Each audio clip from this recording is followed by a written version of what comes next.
Welcome everybody to part 2 of the 2021 Planner Project, where we actually see if our planner plans went as planned. If you want to see, part 1 of this, we will link it below. But really, this is just a conversation about how did we plan for a year that we, I believe, rightfully can say was a pretty difficult year to plan for. So if you are a planner fanatic, if you like planners, diaries, journals, all those kinds of things, hopefully this will be a fun conversation for you. So let's just introduce ourselves really quickly. My name is Emily, and I'm on the events team at the Ann Arbor District Library. I'm Christopher, and I'm also at the library on the youth team. I'm Lauren, and I work on the desk staff at the library. I'm Molly, and I work on the events team with Emily. Cool. Okay. So yeah, so we all had planners that we brought with us when we did this video last year that we were demonstrating that we were going to use in a certain way. So I can start, or if someone else really wants to start, they can, and just talk about briefly what you had planned and how did it go, and if it didn't go the way you thought it was going to, why? Okay. All right. So as I don't remember what I said in the initial conversation, but I believe I sort of let myself off the hook about 2021. I instead talked about how I enjoyed using a lot of my time in 2020 just chronicling the days and what happened in my life through comics, and then binding all of that up into a massive tome. And I didn't really have anything explicitly planned for 2021 in terms of capturing things. I just thought, hey, we'll see. Maybe I'll continue to draw and amass signature after signature of folded bits of computer paper and sew those all together and glue them up in a book again. That has not happened this year quite as much because now I have a baby in my life, and luckily this conversation prompted me to finally get over something that Christopher said he struggled with in the previous conversation, which is the sort of idea of like, oh, there's this beautiful paper, I don't want to mess anything up. And as I recall, Christopher, you said you solved that problem for yourself with your planner by purposefully doodling, just scribbling in each, like the beginning of each month. And I thought, yeah, I sort of integrated that subconsciously, I guess. Finally got over my dread of messing up this very cool planner that was gifted to me. Oh, wow, Nikki McClure. Yeah. I have that book. It's so beautiful. It's very beautiful. Nikki McClure is an amazing artist, and I really hadn't known much of her work before I was given this blank journal. But obviously the problem is, oh my gosh, Nikki McClure's art is amazing.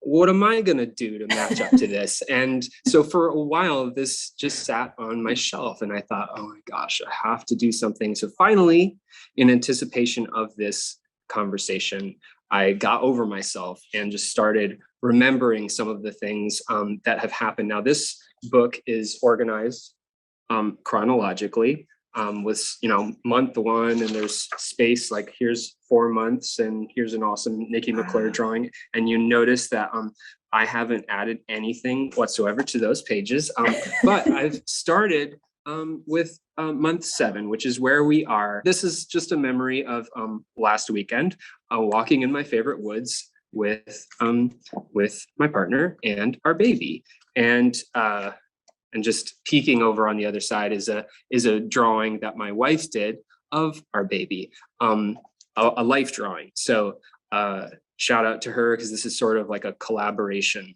It's becoming one. So as they said, it just started this weekend. And here's Here's another memory of just month 6 is when we really started having a dedicated, I think, at least a recognizable, I should say, nighttime routine with our baby. It's just called the bedtime slipstream, because you just need to take the ride. You may have stops along the ride that you want to happen, but sometimes, for instance, when it's time to read a book, right before lullabies in the dark room, maybe sometimes the book reading is just like, oh, okay, and the end, and okay, get out of here. You're upset. It's not time for reading now. So there are lots of little memories like that that I'm starting to kind of tuck in. This is one from a memory that I have of listening to soothing, peaceful music. That's Marvin Gaye's "What's Going On," and behind that is a drawing of an album that I found at the library of Japanese folk music from the late 60s, early 70s. Also incredibly peaceful, puts me at a very calm state of mind. So that sort of music was really important to me, and maybe in some ways to our baby the first month or two of her life.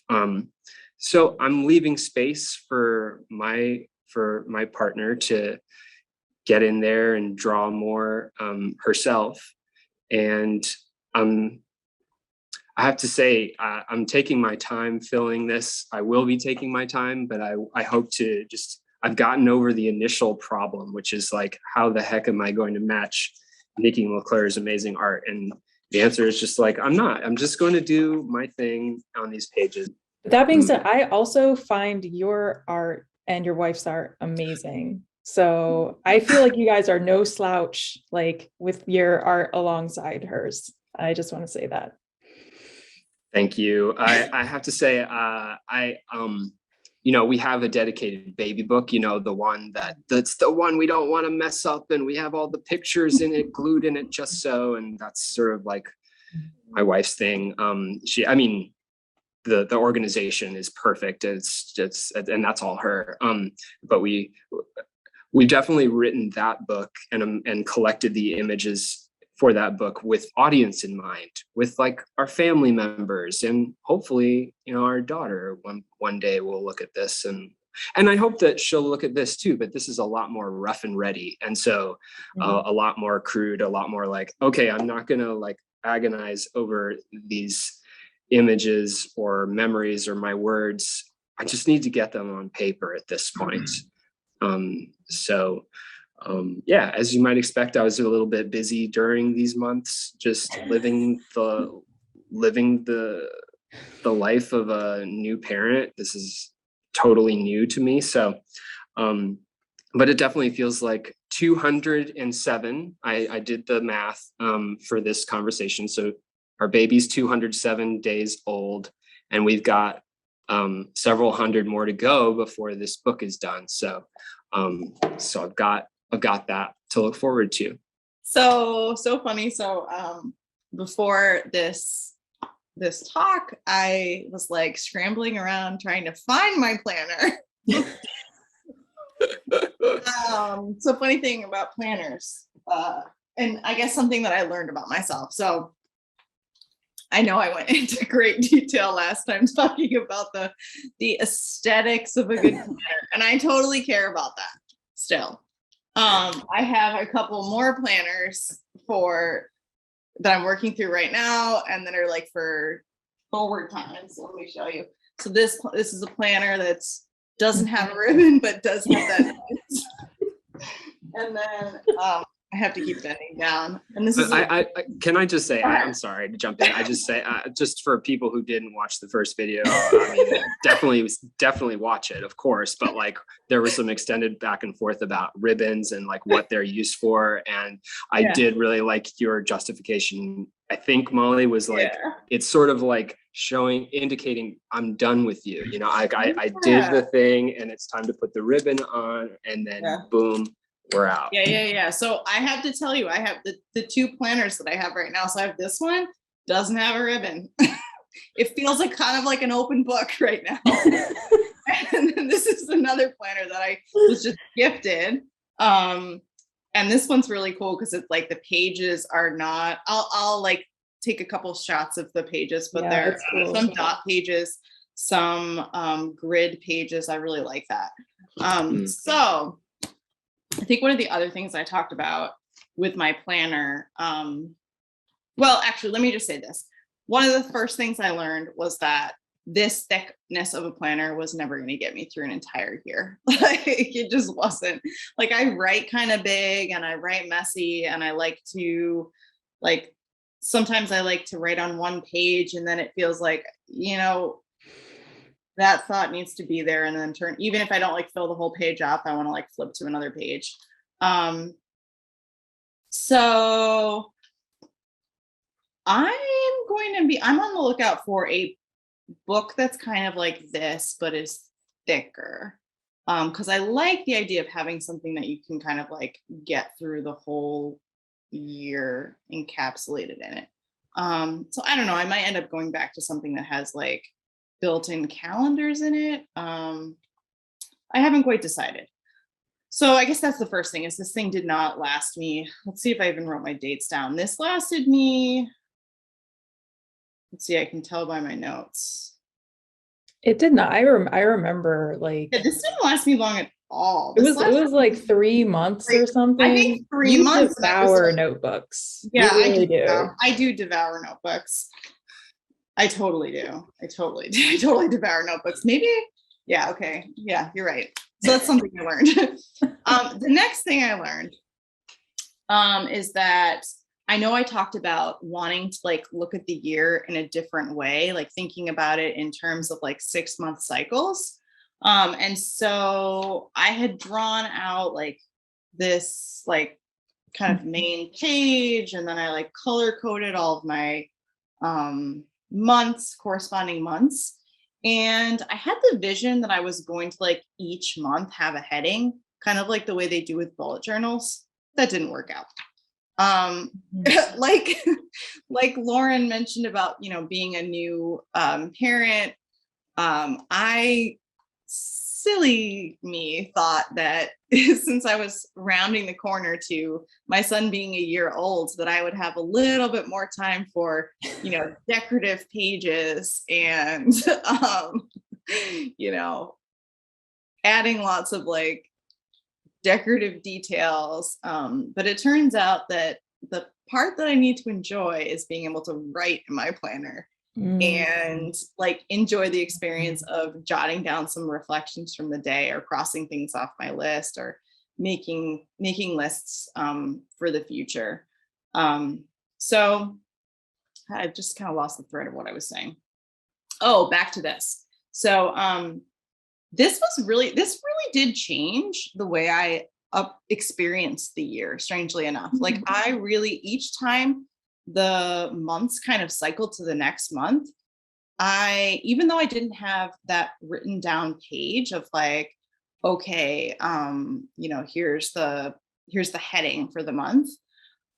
Every time I reached a new month, I was like thinking back 6 months prior to where was I and what was I doing, and thinking to, okay, like what am I going to accomplish in this next 6-month cycle, or how do I want to feel in this next 6-month cycle, or what am I looking forward to? And it was, honestly, it was a really cool experiment, and I'm going to continue doing it. And I think with my new journal, I'm just going to go ahead and at the very beginning of the book, kind of create like an index that just has like 12 sections, so one for each month, and just write like, you know, January to, what is it, July. January to July, and then like whatever, February to August, etc., so that I kind of have those boxes laid out. And the second piece I'm thinking about, because like it's not so much the decorative detail that mattered to me, but I'm thinking I'm gonna write like a word in each of those boxes that maybe like will be the focus, or a drawing or something. Just to have like, I really like that element of like having some sort of like, not keepsake, but memory of whatever it is that you're working towards, but not belabor it and make it so difficult that I'm like being too precious with my pages, because I have such a tendency to be too precious with my pages. And that's honestly, I think, why I like avert from the traditional planners. Like I end up not really buying planners that already have the calendar set out. They never have enough room in them for me to write. So that's kind of where I am with my planner. I reverted back to my old tendencies of burning through pages and but I learned a lot. So yeah. Thanks for listening. That's really cool. Can I ask you a question, Molly? Did you, Yeah. because I did listen, just watch our previous conversation, and one thing that you were gonna do or were doing was setting up like a running list of, I think, garden terms. Do I have that right? Did you? Yeah, that didn't work out so well. Okay. Yeah. Again, that was like one of those things where like I have big dreams and they don't always materialize. However, it is still an ongoing goal of mine. Aplomb and panache. Those are the only words. They're not gardening terms. They are words that are in a gardening show. I mentioned right. last time I my remember that show. obsession with the show Gardener's World. I'm still obsessed. I got a new book, and his vocabulary is just beautiful. And so I got to get back on that. Thanks for the reminder. That's great. That was a good question. It is fun too. I made out a gardening planting plan. I don't think I brought the book in here with me though. But I am going to kind of continue like including some sort of like indexy pages that include what my gardening plans are for the spring. And like write out all the bulbs that I planted, like, and maybe like a little bit of a gardening map. I feel like this last planner was like a first step in it for me in a new way of like of planning. And it's like a little bit like gardening. You like can reflect back and see how it went, see what worked, what didn't, and where you need to move things around in the garden. And there's some adjustments that I'm gonna make. For sure. I mean, I think that's why I was so intrigued by your idea in our first conversation. It's just like this idea of like, you're not going to be able to re-engineer your whole relationship to time overnight, but it's a nice, it's a good step if you're thinking that already in terms of like, there are other ways to relate yourself to time, not being like a slave to the clock, but like more just being aware of what's going on in my garden, my garden of my mind and my projects and what schemes I'm up to, as well as your garden outside your door. And it's been really like meaningful to kind of like look back on how things went and what things I wanted to try to change and what things like I was able to kind of like rework the way I write out my planners, and what things were just kind of like, nope, I gobble down pages with my writing. So it's nice to be able to laugh about it, right? Like after like another long year. Yeah. Well, I'm sorry. I want to say one last thing and then I'll be quiet and let other people react to you. But I think just that idea, I didn't do this at all. And just hearing you say, oh, like, I kind of have something I can hang on to from 6 months ago. I can think about where I was 6 months ago and what I was doing. Gosh, that was so different, right? Probably for so many of us. I mean, what was it? July, August, September, October, November. So the library, for instance, hadn't even reopened to the public. Right. Or we hadn't opened our doors. That is back. That happened on July 12th. So to think back, gosh, before then, where was I? What was I doing? What did life look like day to day? I found myself hearing you say that and go, I don't know if I could reliably like have a memory right now. of that. So I think that's part of what my craving was too. Yeah. Was that like I was feeling like I was just coming out of like almost 1 year of having a child and like wanting to have a little bit more, like you're so living day to day. Oh, yeah. So beautiful. But like it can also be kind of a, what was that? The dream, the sleep page that you, what would you Dream. call Yeah, the bedtime slipstream. it? Yeah, I can Yeah. relate to that. Mhm. Yeah. Cool. Well, I can go next. Last year I bound a planner and put it all together, and I was really happy to learn binding.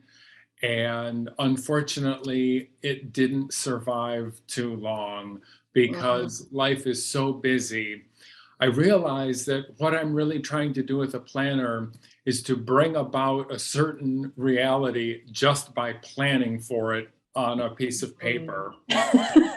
And every single day, I fight with this idea that if I just make a list of everything I want to do that day, it'll somehow happen by writing it all down and specifying how the day should go. Well, it doesn't work at all. So what I switched to is the opposite of a planner, which we've been talking about, which is a kind of journal. And I switched to this, which is one line a day. It's a 5-year journal that a coworker told me about. And I started it on January 1st. And I've been able to write in it every day.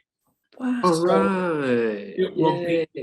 It'll be great to be able to go back once I get back to January and then compare how the previous year was going and what I was thinking and doing and what was going on.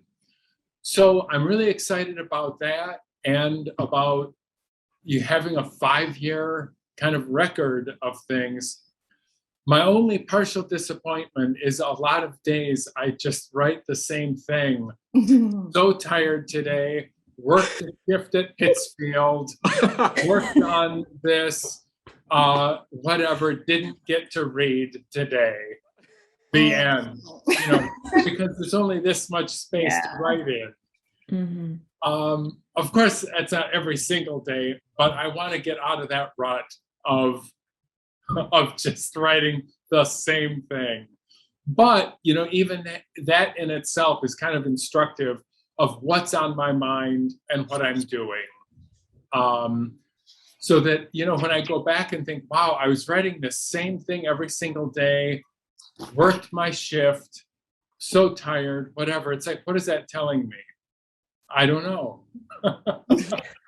So that's where my planner journal plans are. And I'm still trying to figure out what I plan to do next year because I want something a little bit more than my 5-year, 1 line a day journal. I do want some kind of a planner to keep me moving forward. Not sure what it'll be though. Cool. Go ahead, Lauren. Oh, sorry. I'm curious because I just refreshed my memory about what bullet journaling is. And I'm wondering if like your experience, Christopher, with this very small format each day, like led you into that territory at all? Not really. Actually, another coworker told me about these 5-year journals. And I thought, oh, that sounds really interesting because you do get to,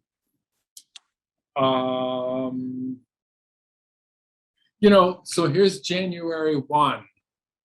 And I'll be flipping back through and it'll be fun to be able to read all the prior years as you keep going. Oh, I see how it works. I didn't get that either. Now I get it. So this is what it looks like.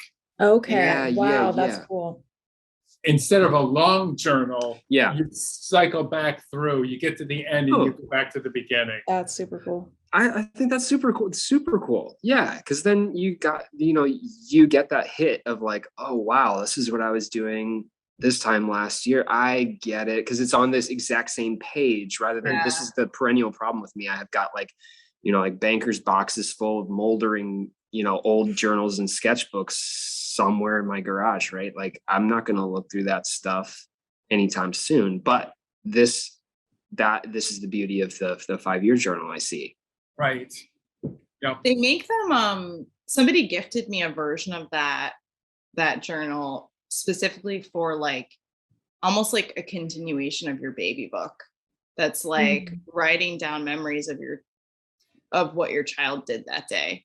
I love that. I have not started doing it yet because I, you know, it's like the preciousness of the page, you know, what am I going to write? Yeah, it's the old problem. So that's so cool, Christopher. That's going to be neat. Yeah, I am happy that I've been able to keep it up. So Yeah, a small success. Oh, that's huge. Yeah. You wait at the end of the day? Do you have like a time of day that you tend to like? Does that help you? Well, yeah. So brush my teeth, floss, write in the journal. There you go. Habit stacking. That's awesome. That's so hygienic. It's like you're brushing the inside of your mind. After you, okay, that's We're cool. glad That's you're not cool. writing in it before you brush your teeth, because that would be gross. Who knows what would happen? Yeah. No. Oh my gosh. How Very did cool. things go for you, Emily? Well, things went differently. Well, like all of us, right? Things went differently than expected. So last year I went overboard and I ended up with like 3 books. And I feel like this was actually a big year, because this was the year that I finally decided to just not even waste my time with trying to pretend to use like a traditional planner. So last year I did have a planner that I bought on sale. So I bought it pretty cheap, and then I cut the cover off and I rebound it. And that works for a little while for me. It'll work for like the first 2 or 3 months of the year. And but I always want to make it work, because I don't know, there's just this ideal that like you're supposed to use your agenda, you're supposed to use your planner. And then I always abandon it for several months and then pick it back up again. And and so this year I was fine. I was like, you know what? Like I'm not going to do it anymore. I'm not going to pretend to use these things anymore. So I basically have switched to using a bullet journal and a calendar.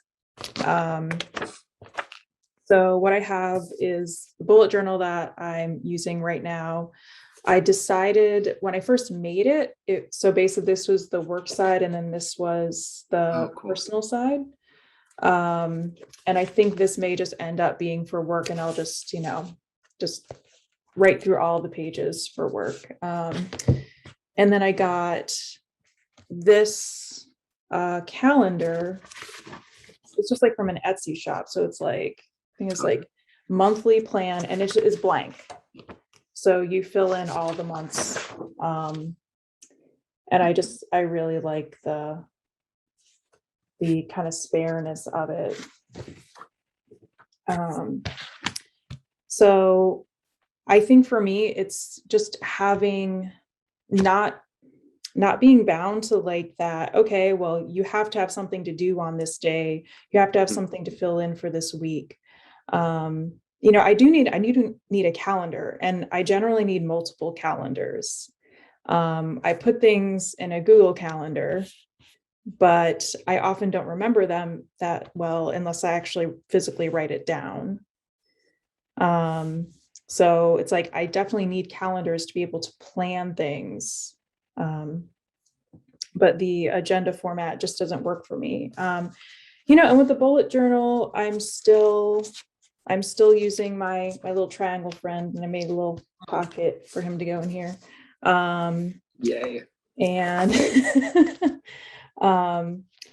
I have a color coding system that I came up with, actually, I think at the end of last year, that really started as email, and then it kind of migrated over to my bullet journal, and I've been very happy with that. Actually, my inbox is so much better organized. And because the color coding in my journal matches the color coding in my inbox, it's just easier for me to conceptualize like when something happened, and to know how old an email is, and all those kinds of things. So the one book that I didn't end up using at all, which is sad, but it will get used eventually, is my tiny book that I made, which is still like really one of my favorite things that I've ever made. Is that the one with the Turkish map fold? Yes, it's got the Turkish map fold in the back that kind of has my, my personal thing, my things that I care about in my life, basically my list of things that I care about in my life. And then it has all of these different signatures that have different papers wrapping them. So I don't know what this is. The problem with making books is that sometimes like you just make books and you don't know what you're going to use them for. And then like, it's just, you have to find a project to fit the book. So that's, at least you can customize it more, I guess, than if you're just like buying a bunch of notebooks. But yeah, so I do feel like this year, because I made the decision to just stop using planners, like that felt like a big shift for me. And I am kind of happy where I am with it right now. And I do wish I were journaling more and writing more. And I'm also experimenting with like online things. Like I've started using this thing called Notion, which is kind of just like to capture a bunch of different kinds of information. But yeah, so that was my 2021. The planner. Yeah, I'm gonna give myself a little bit of credit for where you went with your anti-planner, so to speak, Emily, but I'm just kidding. So yeah, like I have a reaction. Oh, sorry. Oh yeah, no, go for it. Just two quick ones. One, I really like this idea of like, because I have a similar situation with my email where it's like, oh, I've color coded this, I've categorized it all, I've sliced my emails in every which way in the hope that like things are more accessible. And sometimes I think that my record's pretty spotty with that. But it's intriguing to me that you chose to kind of bring a sort of level, like the similar way of categorizing stuff digitally to your hard copy records. And I'm wondering, I've got to think that that's helped sort of you get a hold on things better, maybe? Like, is it like that seems to be the desire, right? Did you find that to be the case where it's like, oh, yeah, I can use this a lot more intuitively. My brain's like working less hard because I understand it. It's similar to the way I use my email or vice versa. Yeah, well, it's just like, so my color coding is by week. So right now we're in a red week. And so it's like, that's what my planner looks like. That's, that's what my email looks like. And I just know that, and it's just kind of makes it easier to conceptualize. This is this week's things. Those were last week's things. Those were the things from the week before. It's just kind of easier to look at the recent past and be like, how old, especially with emails, it's like, how long has this thing been sitting in my inbox? I don't know. I will say that is for my work email. I have not yet done such a thing with my personal email, but I probably should, because my personal emails are pretty bad.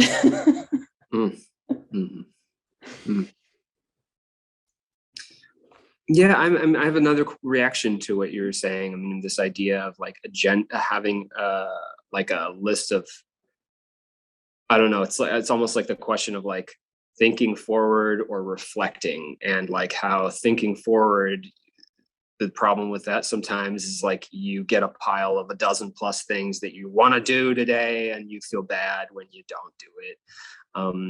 And maybe like the remembering stuff, I don't know, there just seems to be like a lot less pressure involved, personally speaking, when I'm remembering stuff. That is when it's low stakes stuff, personal stuff, or memories that I want to remember.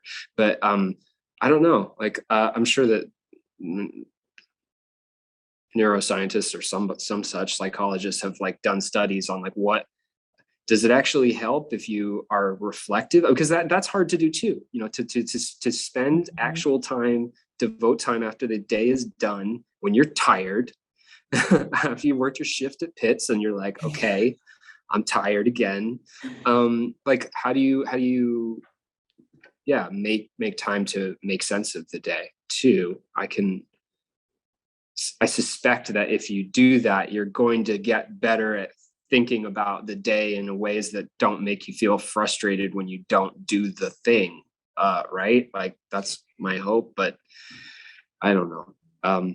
It seems like maybe this is a moment to like bring in an upcoming AADL book discussion on how to do nothing. I think that's gonna happen pretty soon. And the book is kind of getting at this piece of like, hey, like, you know, you should make time for your being unplugged and having no agenda and having no real objectives to fulfill. And there's a lot of, I think that's the main message of that book, I think. And I don't know. I think folks who are watching this who might be curious about like just how to attack that problem or think about it in a different way might be worth reading that book or watching some of us talk about it. Yeah, I mean, so you brought up kind of what I wanted, one of the things that I wanted to ask about, right? Because, right, this is a year where I don't know, I can like lightning round. Was it harder to plan in 2021 or 2020? Go.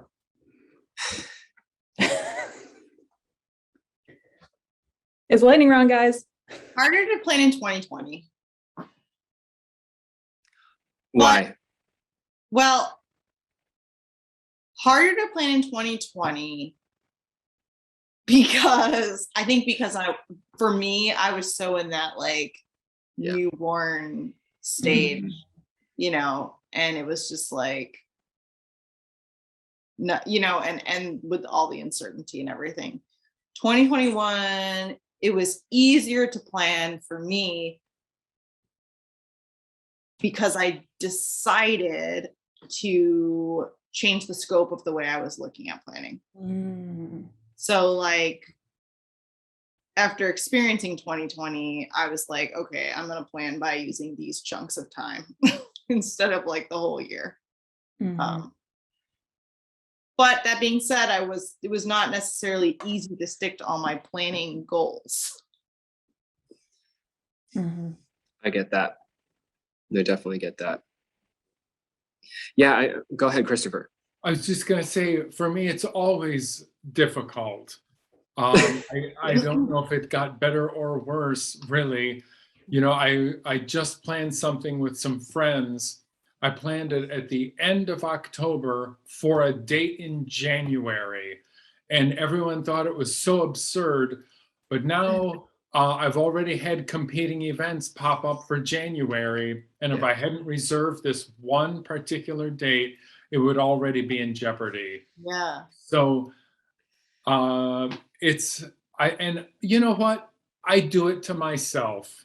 So there's no one else to blame. But I guess the only thing is there's so much I want to do. And that's the upside of being so busy and having a difficult time planning everything. You know, I'm not content to just sit on the farm and watch the clover grow. I want to do stuff. So That's true. That's true. Yeah. If you're doing nothing, which by the way, that isn't exactly what the book is oh, no, advocating, I didn't mean you or the yeah, book. no. Yeah, I know what you mean though. I know what you mean. Yeah, you want to do stuff with other people. You got to have time Right. And and plan. relate to it and plan. Yeah. I would say though, to answer your question, Emily, I think this year was a bit was easier for me too, for just the reason of like, you know, I knew the baby was coming and I was kind of in this like ready position, you know, like those old like, you know, like brawlers video games where like your little character is just kind of going like this always, you know, as you're just standing there. I kind of, in a way, I can kind of relate to that. It just not quite in that combative way at all, but like the idea of just like what's happening. I just know I need to be in the ready position. Last year it was a lot more like free floating. Time had less made less sense in general, and I think it's yeah, kind of what Molly was saying a bit about like being newborn in that idea of like, I don't know what I'm supposed to do with all this uncertainty. And so it was interesting how like it seemed that a lot of us here in this conversation were kind of like creating, like letting ourselves be okay with just relating to time in bigger chunks, or cycling back to previous times. I mean, being more reflective, but also like not trying to get over this idea of like, I got to do this now. And I mean, I think that it's a little bit easier, and I hope it gets easier and easier as we adjust to just what sort of the pandemic brought on. I think that idea of like, oh wait, yeah, there all of this stuff, like there's a lot of uncertainty with how things work, and time might just have to go a lot, like things might take longer, and that's going to be all right. We'll need to adjust to that. And so anyway, I think, yeah, I'm hopeful that as we talk about our next planner session, we'll bring that energy to the next one. It's funny. What about you, Emily? I feel that this year was a lot harder to plan. Mhm. And I think that last year it was just kind of like, all right, I'm going to stay home. I've got my orders. I'm staying home. I'm not going anywhere. I'm not doing anything. And that had its own difficulty. But I think this year has been a lot of, oh, I can go do this thing. No, I can't. Oh, everything's going to open up. Now it's not. So for me, there's just been a lot more of like, I've been right. And in part, I mean, Molly and I work on events. And that's basically, you know, it's like my job in 2020 was to cancel all the events. And we sat there and we canceled them. And we wrote the presenters and we wrote cancel on the pages, you know, and this year it's been booking things and then postponing them, and then booking things and then canceling them. Yeah. And so it's just been a lot more back and forth. And the reason why I asked this question in part, I guess, was I just kind of feel, I'm listening to this conversation. And so I'm sorry that to all of you who are watching, that I promised at the beginning it was going to be a really interesting conversation for people who like planners, because I feel like this conversation actually ended up being very like anti what I will call the planner industrial complex. Like, like, you know, there's like this whole like multi-million-dollar industry out there of like selling planners and accessories for planners. And I'm not knocking it at all. Like, but I think that what those people are selling is often this promise, like you were talking about, Christopher, this promise of productivity, this promise of getting things done. And like, this is the year that I'm finally going to get my life together. And it, you know, I think that what we've all experienced is just kind of like realizing that that's just the way the last couple of years have gone, especially, it's just not what's happening for us. And then all of a sudden, yeah, the, you know, How to Do Nothing, Jenny Odell's book, like that, because, and I just feel like, what are we in right now? What is it called that everybody's like quitting their jobs and stuff? Is it the Great Renunciation? What is it called? Yeah, I think you're right. Yeah. And I just feel like this is very much part of that. Like, this conversation is sort of like of that spirit, that like instead of zooming to the future and progress, that we've all been like, actually, maybe just thinking about things cyclically and recording just what happens in our daily lives, and having a record to look back in the past is more important. I feel like you're segueing into like a challenge or something. Like, are you the next? Well, no, I'm curious. Like, okay, so like you've moved away from planners yourself. Like, I wonder what your unplanner will look like next year. Yeah.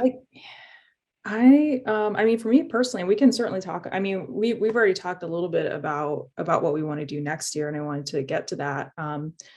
Right now, I don't have any plans to change what I'm doing. I think in part because I've just kind of found that it works. There are things that I wish, like my bullet journaling is like pretty sloppy as bullet journaling, and I need to like be better at like actually going back through my bullet journal and like collecting all the things that have been left undone. But yeah, I personally, I'm just like, you know what, like I've actually found something, because I've been doing this system for most of this year and it's actually worked. So like, I just kind of want to stick with it. But yeah, I'm interested, I know that everybody's kind of in a different place with it, but I'm interested to hear about where you're thinking this is going. Christopher has a thought there. I can see it. Well, I was wondering if we're still even talking about planners anymore, or if this has moved on to the meaning of life. This was always a discussion disguised as a planner conversation, but it's definitely that. Yeah. Mm-hmm. Who knew that planners were so deep? Yeah, I mean, my strategy obviously is just, you need pretty pictures to carry you through. So that's the train I'm on for the next year. And just ride that into the sunset. That's right. I really appreciate, Christopher, I really appreciate what you say about like, wanting to do things. And I think one of the things that like trying to plan in 6 months chunks has helped me with is not feel like the year passes and like, what did I even do? And like the year passed and like, it wasn't necessarily like I did nothing intentionally, so I like, that's where I kind of like go back and forth between kind of liking having something that helps me forward plan, and also leaving space for me to put it down and come back to it. Yeah, I keep wanting to draw more in life, and I feel like if I could make some space for doodling and drawing, that would be great. Also, I want to keep going with this line a day journal, this 5-year journal. I think that will be fun. I can't tell how much I want to still keep agonizing over all of these things. Seriously, is life learning a foreign language, or is it just living life? My dad was seriously content to live on the farm with his sheep, and that was life. And he had a family. He didn't want to learn another language. He didn't have this burning desire to, fly to another country. He was really happy. And he also didn't need to record his daily activities every day the way I seem to need to. Mm-hmm. And, how much time am I just spending on these things I'm trying to get done every day? Just maybe take it easy and, just sit and read, or not, and don't worry about a page count or whatever. Mhm. So I'm not sure what will happen. I may go in one direction or the other Okay, for yeah. the next year. Maybe the next conversation we'll have you know, the backdrop will be a farm with sheep and we'll understand. Either that or it'll be just stacks and stacks and stacks of books Right, exactly. somewhere. I just feel like, I don't know, like next year, like this conversation is just gonna be like cosmic or something. And we're just gonna have like the galaxies in the Zoom backgrounds. And we're just gonna be like, yes, what we learned was about the origins of the universe. And People will not want to miss that one. Mm-mm. oh my gosh. Okay, well, we're at about an hour here, so I think we should wrap up this this conversation, which is lovely as always. Thank you, and I hope that whatever inspiration you can take from this, whatever food for thought you can take from this, it will be useful to you. So thank you, everybody.